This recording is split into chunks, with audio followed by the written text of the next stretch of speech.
Hello my dear student, आपका हमारे channel पर बहुत बहुत स्वागत है, अभिनंदन है। आज जो वीडियो मैं आपके लिए लेकर आया हूँ, ये वीडियो आपका राष्ट्रीय उपलब्धि सर्वेक्षण 2021 प्रैक्टिस पेपर यानी कि जिसको नास टेस्ट पेपर भी हम कहेंगे।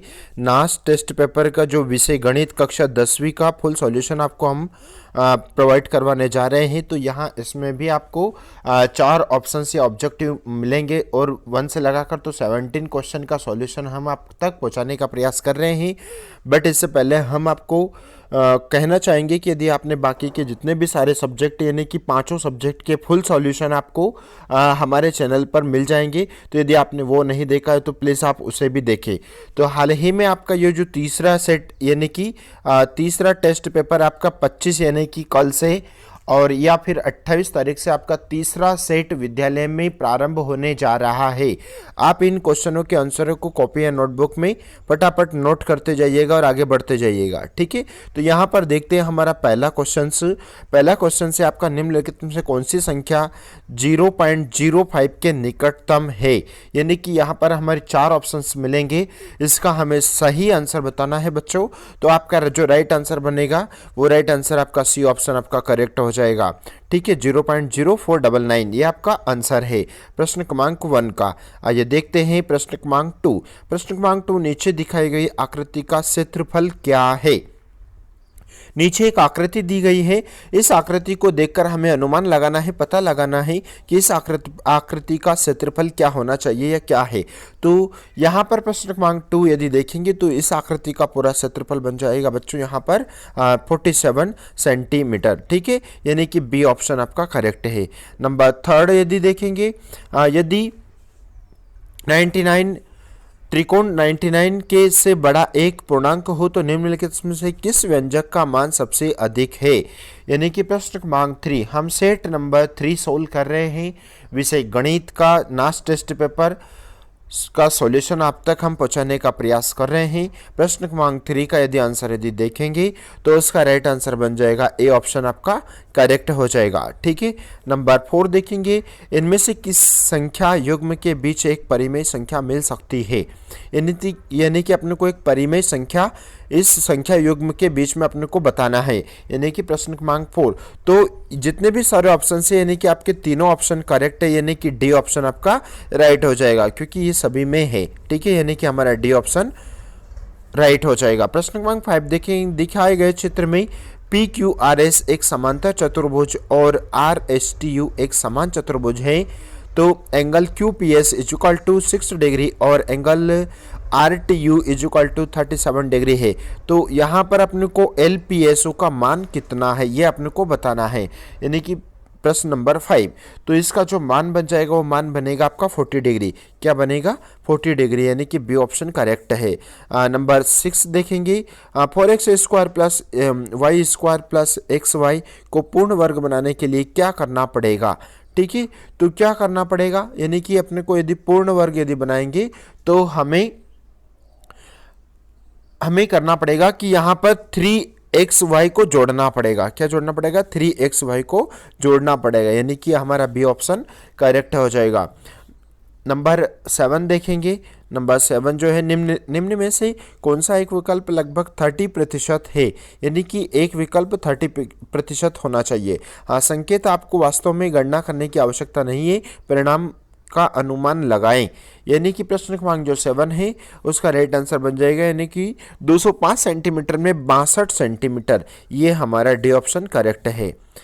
नंबर 8 देखेंगे, अमित के पास X क्रिकेट कार्ड थे, भूमि के क्रिकेट कार्ड की संख्या अमित के कार्ड की संख्या का 2/3 है। चेतन के पास कोई कार्ड नहीं है। अमित और भूमि ने कुछ कार्ड चेतन को दिए, अब उन सभी के पास समान संख्या में कार्ड है। अमित द्वारा चेतन को दिए गए क्रिकेट कार्ड की संख्या निम्नलिखित में से किस विकल्प द्वारा निरूपित हो रही है। यानी कि प्रश्न क्रमांक 8 का आंसर बनेगा, यानी कि 4x/9, यानी कि सी ऑप्शन बच्चों राइट हो जाएगा, ठीक है। नंबर 9 देखेंगे, क्वेश्चन नंबर 9, तार की जाली के एक टुकड़े से बेलनाकार शेपेड रक्षक बनाया गया है जिसकी ऊंचाई 121 सेंटीमीटर है, जैसा कि नीचे दिया गया है। पेड़ रक्षक द्वारा जमीन का अधिकतम कितना क्षेत्रफल घेरा गया है, ठीक है। तो यहाँ पर प्रश्न क्रमांक 9 की यदि बात करते हैं तो यहाँ पर 346.5 वर्ग सेंटीमीटर इसको घेरा गया है। ठीक है, हाँ, बी ऑप्शन हमारा करेक्ट हो जाएगा, बी ऑप्शन। नंबर 10 देखेंगे, यदि नीचे दिए गए नंबर 10 देखेंगे, यदि 1/x equal to 4 divide 3x minus 7 तो x इक्वल टू क्या होगा। ठीक है, तो x इक्वल टू जो रहेगा यानी कि प्रश्न क्रमांक 10 का आंसर जो बनेगा, प्रश्न क्रमांक 10 का आंसर बन जाएगा आपका -7। क्या बन जाएगा, a -7 बन जाएगा आंसर आपका, ए ऑप्शन करेक्ट है। ठीक है, नंबर 11 देखेंगे, नीचे दिए गए चित्र में LMNO एक चतुर्भुज इस प्रकार है कि एंगल L और एंगल M और एंगल N प्रत्येक की माप 80 डिग्री से कम है, यानी कि 100 से चिन्हित कोण की माप निम्न में से कौन सा विकल्प हो सकता है, यानी कि प्रश्न क्रमांक 9। तो प्रश्न क्रमांक 9 यानी कि 200 डिग्री आपका बी ऑप्शन करेक्ट हो जाएगा। ठीक है, नंबर 12 देखेंगे, यदि m एक प्राकृतिक विषम संख्या को निरूपित करता है तो निम्न में से कौन सा व्यंजक एक सम संख्या है। नंबर 12 यानी कि आप m² + 99 आपका डी ऑप्शन करेक्ट हो जाएगा, डी ऑप्शन आपका करेक्ट है। नंबर 13 देखेंगे, नीचे दिखाई गई संख्या रेखा में बिंदु Q -3 और -4 का मध्य बिंदु निम्नलिखित में से कौन सा भिन्न बिंदु Q और -4 के बीच स्थित है। तो यहाँ प्रश्न क्रमांक 13 का जो आंसर बनेगा -3 12/18, ये हमारा आंसर बन जाएगा, बी ऑप्शन करेक्ट। नंबर 14 देखेंगे, एक स्कूल में कक्षा 9 और कक्षा 10 के विद्यार्थियों का अनुपात 3:2 है, तो कक्षा 9 के 30% और कक्षा 10 की 10% विद्यार्थी स्कूल विद्यार्थी कमेटी के लिए चुने गए। दोनों कक्षाओं के कुल विद्यार्थियों का कौन सा हिस्सा स्कूल विद्यार्थी कमेटी के लिए चुना गया, यानी कि प्रश्न क्रमांक 14। तो यहाँ पर जो चुना गया है वो 11/50, यानी कि आपका ए ऑप्शन करेक्ट है। बट माय डियर स्टूडेंट, मैं आपको कहना चाहूँगा कि यदि आप चैनल पर नए हैं तो प्लीज़ चैनल को आप सब्सक्राइब कीजिएगा, लाइक कीजिएगा, दोस्तों मित्रों में शेयर कीजिएगा। यदि आपने पास्ट के वीडियो नहीं देखे हैं तो सारे संपूर्ण सब्जेक्ट का सॉल्यूशन हमारे चैनल पर आपको देखने को मिल जाएगा, और आने वाली सभी परीक्षाएँ, अर्धवार्षिक, वार्षिक, प्री बोर्ड सभी परीक्षाओं के पेपर भी आपको हमारे चैनल पर सर्च करके मिल जाएगा। और यदि आप चाहें तो चैनल संतोष दांगी इंग्लिश के नाम से भी आप चैनल सर्च कर सकते हैं। यूट्यूब पर जाकर संतोष दांगी इंग्लिश के नाम से आप चैनल जैसे सर्च करेंगे हमारा चैनल आ जाएगा। तो आप चैनल को लाइक कीजिएगा, शेयर कीजिएगा, और संपूर्ण सॉल्यूशन वीडियो आपको इस चैनल पर मिल जाएगा। ठीक है, 9th से लगाकर तो 12th तक के सभी सब्जेक्ट का तैयारी हम आपको इस वीडियो के माध्यम से आप तक पहुंचाते हैं। तो प्लीज़ डियर स्टूडेंट, आप इन वीडियो को भी जरूर देखें। आइए देखते हैं प्रश्न क्रमांक 15, यदि p एक पूर्ण संख्या हो तो निम्न में से कौन सा व्यंजक के पूर्ण वर्ग और पूर्ण घन दोनों है, यानी कि प्रश्न क्रमांक 15। तो प्रश्न क्रमांक 15 का आंसर बन जाएगा यानी कि p³ डिवाइड p -3, यानी कि सी ऑप्शन राइट है। नंबर 16 देखेंगे, नीचे दिए गए समीकरण को देखें, तो यहाँ पर भी 4 ऑप्शंस मिल रहे हैं हमको। तो यहाँ पर दूसरे समीकरण को सही करने के लिए निम्नलिखित में से कौन सा विकल्प खाली स्थान में आएगा, यानी कि प्रश्न क्रमांक 16। तो यहाँ पर जो आएगा वो खाली स्थान में आएगा 5.678, यानी कि बी ऑप्शन राइट है। नंबर 17 देखेंगे, नीचे दिखाए गए बेलनाकार और घनाभ आकार के पन्नों की ऊंचाई समान है। ठीक है, पत्रों की ऊंचाई समान है, तो यहाँ पर भी दोनों पात्रों को में बराबर मात्रा में पानी डाला गया। बेलनाकार पात्र का 1/2 भाग तथा घनाभ आकार के पात्र का 1/3 हिस्सा पानी में भर गया। यदि बेलनाकार पात्र के आधार का क्षेत्रफल 154 वर्ग सेंटीमीटर है तो घनाभ आकार के पात्र के आधार का क्षेत्रफल कितना है, यानी कि प्रश्न क्रमांक 17 का आंसर जो निकलेगा वो आंसर निकलेगा सी ऑप्शन आपका करेक्ट, यानी कि 231 वर्ग सेंटीमीटर। प्रश्न क्रमांक 18 देखेंगे, नीचे दिया गया समीकरण देखें, समीकरण को सही बनाने के लिए निम्नलिखित में से कौन सा विकल्प बॉक्स में आएगा, यानी कि 18। तो यहाँ पर जो आंसर आएगा वो आ जाएगा सी, यानी कि 4/9 -3³। ठीक है, यानी कि सी ऑप्शन राइट है। नंबर 19 देखेंगे और 20 के जवाब नीचे दिए गए आयात चित्र के आधार पर दे। आयात चित्र के एक हेल्थ क्लब में लोगों का जांघी में व्यतीत व्यायाम के समय प्रतिशत दर्शा रहा है। तो यहाँ पर प्रश्न क्रमांक 19 का यदि आंसर देखेंगे तो इसका जो आंसर जो बनकर निकल कर आ रहा है वो आंसर निकल रहा है 40%। क्या निकल रहा है? 40% आपका आंसर बन जाएगा, यानी कि डी ऑप्शन। नंबर 20 देखेंगे। आयत चित्र के आधार पर निम्नलिखित में से कौन सा कथन सही है, यानी कि ये अपने को बताना है, इसमें से अपने को कथन सही बताना है। यानी कि हमारा 5 लोग अपने व्यायाम समय का 20% से 40% समय जांघिक में व्यतीत करते हैं, यानी कि डी ऑप्शन आपका राइट हो जाएगा बच्चों। यहाँ पर नेक्स्ट देखेंगे 21, प्रश्न क्रमांक 21, यानी कि अरुण के गुल्लक में कुछ पैसे थे, उनमें ₹P गुल्लक में और डालें, और तो कुल प्रतिशत अपने को राशि बताना है, कितना बढ़ जाती है। अरुण द्वारा ₹P डालने में से गुल्लक में कितने पैसे थे, यानी कि 21। तो राइट आंसर वो कितने पैसे थे उसमें, यानी कि ₹200 थे उसमें, यानी कि ए ऑप्शन राइट है। नंबर 22 देखेंगे। अखिल और बालू बिंदु P से बिंदु Q तक एक सीधे पथ पर चलना शुरू करते हैं। P से Q की दूरी 12 किलोमीटर है। दोनों एक साथ चलना प्रारंभ करते हैं और उनकी चाल क्रमशः 4 किलोमीटर घंटा और 6 किलोमीटर घंटा थी। बालू जब बिंदु Q पर पहुंचता है तो वह तुरंत वापस मुड़कर अखिल की ओर चलता है और उससे बिंदु R पर मिलता है। तो बिंदु Q से बिंदु R की दूरी कितनी है, ये अपने को बताना है। तो कितनी दूरी है उसमें, यानी कि उसमें 2.4 किलोमीटर की दूरी है, यानी कि बी ऑप्शन हमारा राइट बन जाएगा। नेक्स्ट देखते हैं 23 देखेंगे। नीचे दिए गए चित्र को देखें। यदि एंगल PQS है ना, तो एंगल RQS निम्न से कौन सी शर्त सही नहीं हो सकती। तो यहाँ पर यानी कि प्रश्न क्रमांक 23 की यदि बात करते हैं तो प्रश्न क्रमांक 23 का आंसर बन जाएगा बच्चों सी ऑप्शन हमारा राइट हो जाएगा, सी ऑप्शन। नंबर 24 देखेंगे। नीचे दिखाए गए दो ठोस एक समान घनों में मिलकर बने हैं, तो घन के प्रत्येक फलक का क्षेत्रफल 20 वर्ग सेंटीमीटर है। तो चित्र 1 के ठोस का कुल पृष्ठीय क्षेत्रफल Q वर्ग सेंटीमीटर है। निम्नलिखित में से कौन सा विकल्प चित्र 2 के ठोस का विकल्प पृष्ठीय क्षेत्रफल निरूपित कर रहा है, यानी कि प्रश्न क्रमांक 24। तो इस कौन सा कर रहा है, यानी कि Q + 2P वर्ग सेंटीमीटर, यानी कि सी ऑप्शन आपका राइट हो जाएगा। प्रश्न 25 की बात करते हैं। जादूगर ने 1 से 100 तक के संख्या कार्ड को एक पंक्ति में सही क्रम से रखा। उसमें उसने एक चाल चली, उसने जो सभी कार्ड गायब कर दिए जिसमें 7 का अंक था, और क्रम में आगे के कार्ड ने उनकी जगह ली। उदाहरण के लिए चाल चलने के बाद 10वीं स्थिति तक की संख्या इस प्रकार दिखाई दी थी। ठीक है, यानी कि चाल चलने के बाद संख्या 88 किस स्थिति में होगी, ये अपने को आंसर बताना है। यानी कि जो स्थिति होगी वो होगी 70वीं स्थिति होगी। क्या होगी? 70वीं, यानी कि 70, यानी कि ये ऑप्शन। यहाँ पर प्रश्न क्रमांक 26 आपके सामने ही। नीचे दिए गए चित्र में L और M समांतर रेखाएं हैं, तो निम्नलिखित में से कौन सा विकल्प एंगल POR का माप है।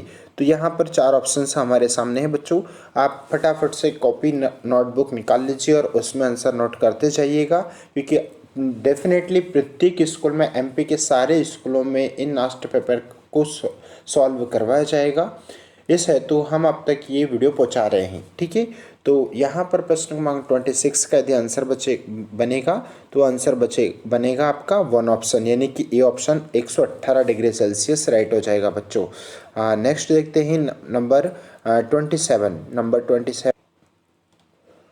ललित और शेखर के पास अलग अलग आकार के वर्गाकार खेत हैं। उन्होंने अपने अपने खेत के चारों ओर बिना किसी अंतर और ओवरलैप के तार की बाड़ लगाई।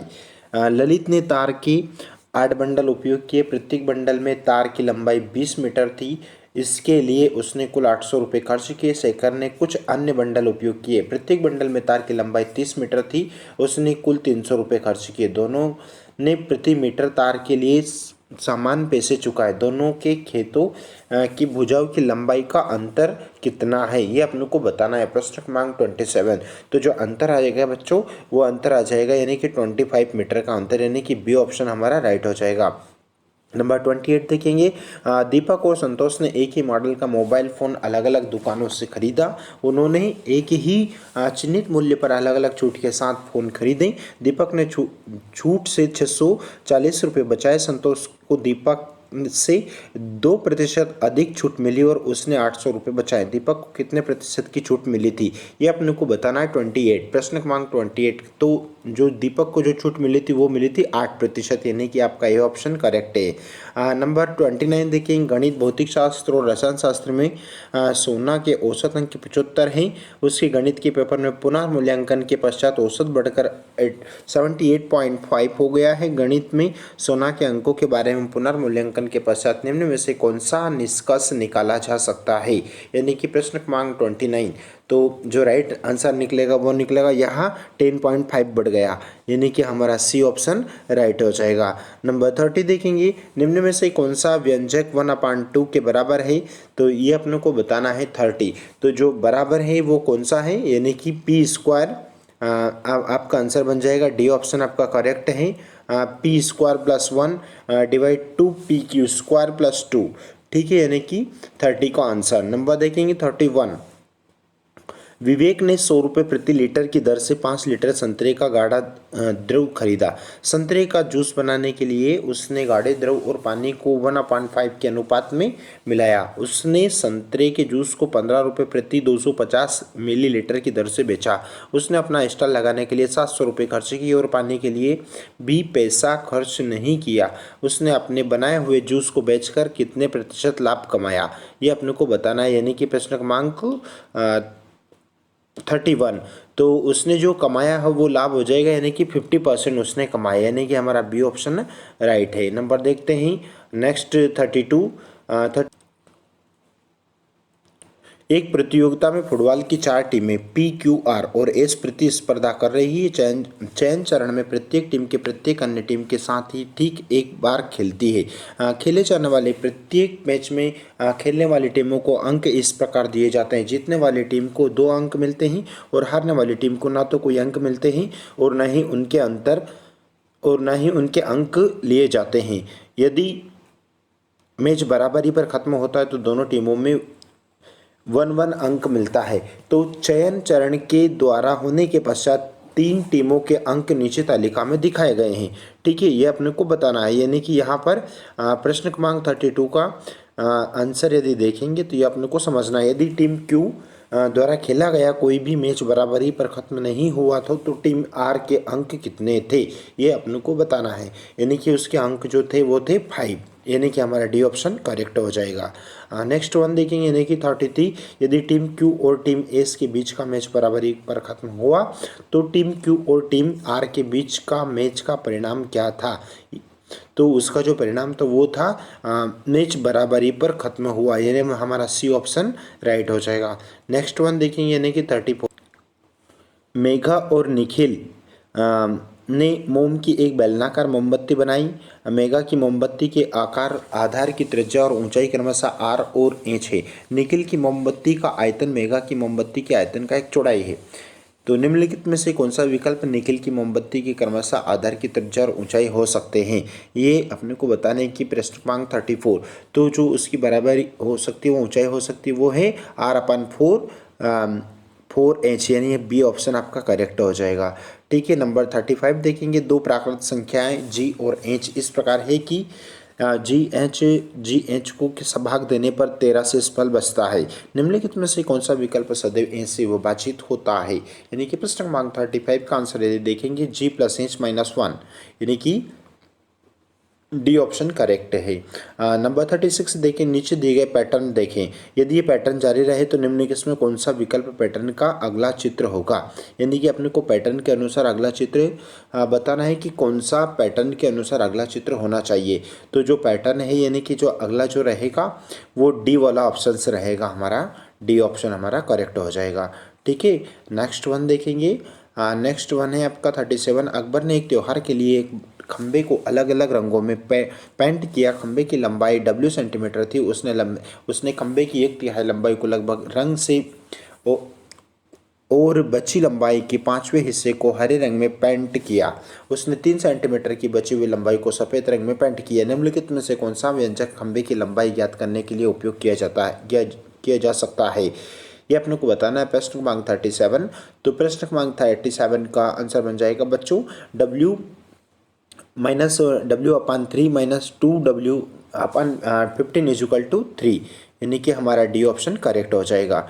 ठीक है, नेक्स्ट 38 देखेंगे। एक परिवार में श्रीमती मेहरा से 3 वर्ष बड़े हैं। उनका एक पुत्र और एक पुत्री है। पुत्री अपने पिता से 35 वर्ष छोटी है और पुत्र अपने माता से 25 वर्ष छोटा है। पुत्र की आयु और पुत्री की आयु में कितना अंतर है, यानी कि प्रश्न क्रमांक 38। तो जो अंतर आएगा वो आएगा 7 ईयर्स का, यानी कि हमारा बी ऑप्शन राइट हो जाएगा। यदि साइन थीटा रूट 3/2 तो cos square theta equal to होगा, यानी कि प्रश्न क्रमांक 39 तो होगा 4/3। क्या होगा 4/3, यानी कि ये ऑप्शन हमारा करेक्ट हो जाएगा। 40 देखेंगे। किसी समचतुर्भुज के विकर्णों की लंबाई 8 सेंटीमीटर है और 6 सेंटीमीटर है, तो उस समचतुर्भुज की भुजा है, ये अपने को बताना है, यानी कि प्रश्न क्रमांक 40। तो प्रश्न क्रमांक 40 का आंसर है तो उसकी जो उस चतुर्भुज की जो भुजा हो जाएगी वो 5 सेंटीमीटर, यानी हमारा डी ऑप्शन राइट हो जाएगा। 2 पासों की एक अकेली उछाल में दोनों पासों पर प्राप्त संख्याओं का योग 11 प्राप्त करने की प्रायिकता है। तो प्रश्न क्रमांक 41 का आंसर देखेंगे तो 1/18 हमारा राइट आंसर बन जाएगा। नेक्स्ट देखेंगे 42। 10 संख्याओं का माध्य 10 है। यदि दो संख्याओं 4 एवं 6 को क्रमशः 6 एवं 4 से बदल दिया जाए तो नया माध्य है। यह प्रश्न क्रमांक 42। तो जो नया माध्य बनकर आएगा वो कौन सा आएगा, यानी कि 10, यानी कि 42 का हमारा बी ऑप्शन राइट हो जाएगा। नेक्स्ट वन देखेंगे। एपी अनुपात 6 और 9, 12 और 15, ठीक है, का 20वां पद अपने को बताना है कि भाई इसमें से अगला पद बताना है, तो अपने को डिफरेंट सर्च करना है इसमें कितना डिफरेंट आ रहा है। ठीक है, यानी कि हमें यहाँ पर यदि डिफरेंट की बात करें 43, तो 43 का हमारा जो आंसर बन जाएगा वो आंसर बन जाएगा यानी कि 63। ठीक है, यानी कि यहाँ पर हम 20वां पद अपने को बताना है, 3 का डिफरेंट यहाँ पर निकल कर आ रहा है, यानी हमारा सी ऑप्शन करेक्ट हो जाएगा। ठीक है, नेक्स्ट देखेंगे यानी कि 44। तो 44 देखेंगे। त्रिकोण एबीसी और त्रिकोण पी क्यू आर में यदि angle A is equal to angle Q तथा angle C is equal to angle R है तो उसका आंसर क्या बनेगा, यानी कि उसका जो आंसर बन जाएगा बच्चों यहाँ पर एंगल एबीसी, यानी कि हमारा जो प्रश्न क्रमांक 44 का आंसर बन जाएगा बी ऑप्शन करेक्ट हो जाएगा। प्रश्न क्रमांक 44। प्रश्न क्रमांक 45 देखेंगे। प्रश्न क्रमांक 45 यदि देखें तो त्रिकोण एबीसी या त्रिकोण पीक्यूआर दिया है और रूट एंगल एबीसी अपान त्रिकोण P Q R equal to 25/16 है, तो यदि बी सी इजुकल टू 15 है तो क्यू आर का अपने को मान ज्ञात करके बताना है, यानी कि प्रश्न क्रमांक 45। तो उसका जो ज्ञात निकल कर आएगा वो आएगा 12 सेंटीमीटर। क्या आ जाएगा 12 सेंटीमीटर, यानी कि सी ऑप्शन आपका राइट हो जाएगा। 46 देखेंगे। बिंदुओं A 6, 8 और B 6, 4, 6 को मिलाने वाले रेखाखंड का मध्य बिंदु है, यानी कि प्रश्न क्रमांक 46। तो उसका मध्य बिंदु बन जाएगा वो बन जाएगा ए ऑप्शन आपका करेक्ट हो जाएगा, यानी कि 5 और 7। 47 देखेंगे। एक आदमी पूर्व की ओर 15 मीटर जाता है और फिर उत्तर की ओर 20 मीटर जाता है। आदमी के प्रारंभिक बिंदु से दूरी होगी, तो प्रारंभिक बिंदु से उसकी दूरी अपने को बताना है, यानी कि प्रश्न क्रमांक 47। तो उसकी जो दूरी बन जाएगी वो हो जाएगी 25 मीटर, यानी हमारा सी ऑप्शन राइट हो जाएगा।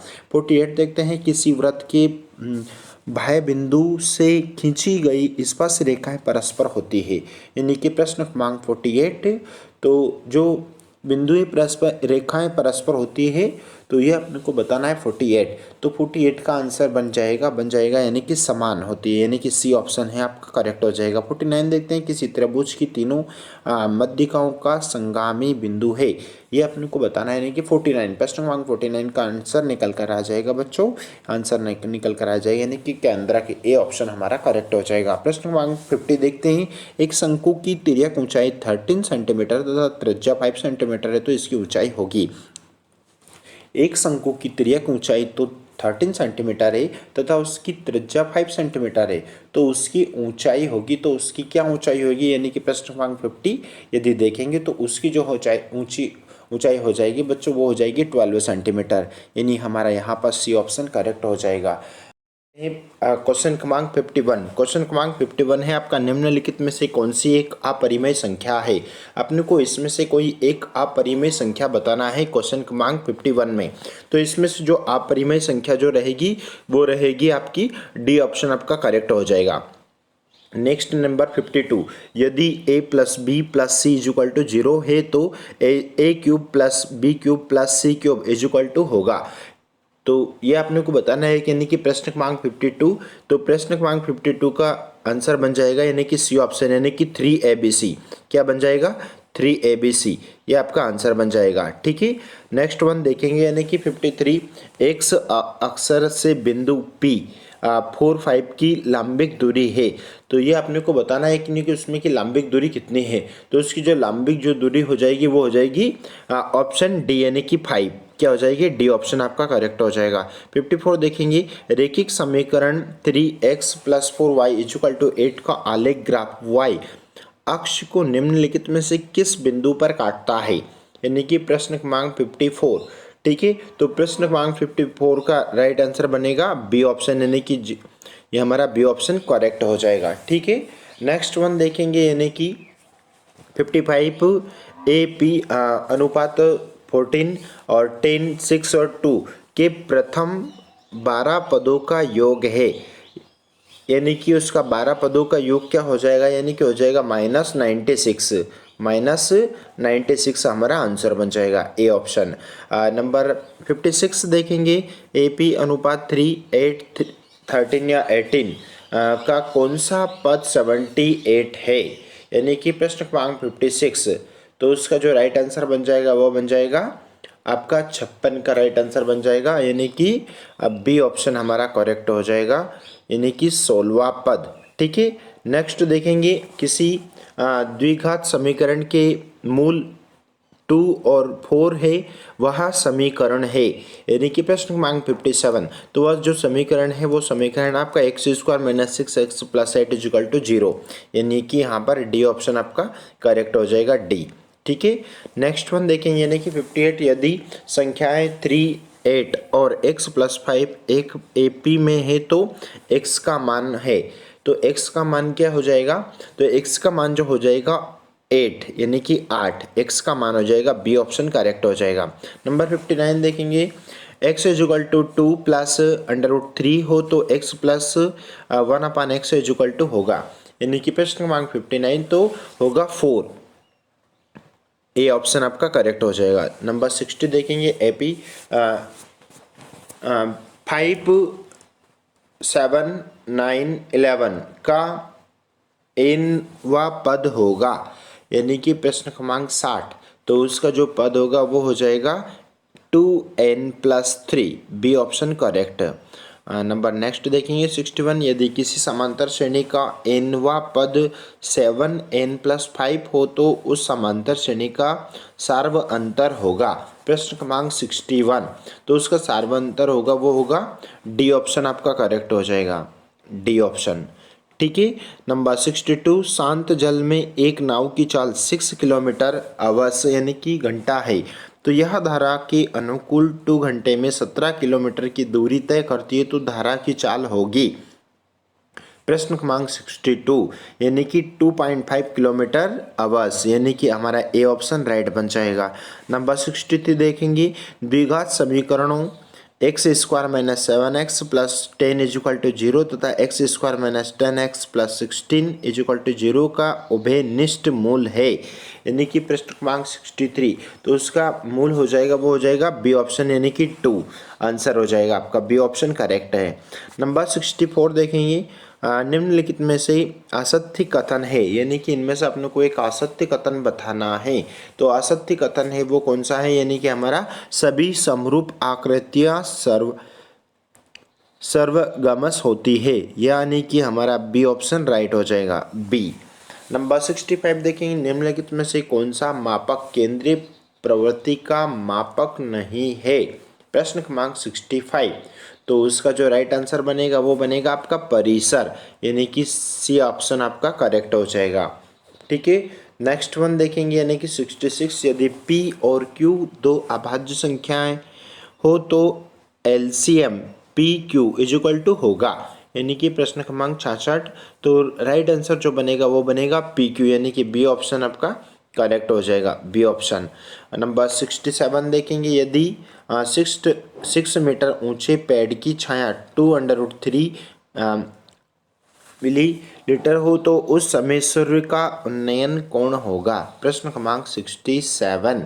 तो उस सूर्य का उन्नयन कोण क्या हो जाएगा, यानी कि 60 डिग्री, यानी कि सी ऑप्शन आपका करेक्ट है।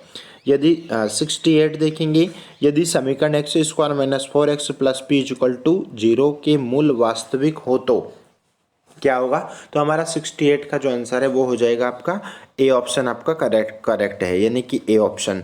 नंबर 69 देखेंगे, प्रथम विषम प्राकृत संख्याओं का माध्य होगा। तो हमको प्रथम जो 20 विषम संख्या का प्राकृतिक संख्याओं का माध्य बताना है, ठीक है, यानी कि 69। तो उसका जो माध्य हो जाएगा वो हो जाएगा बी ऑप्शन करेक्ट, यानी कि 20।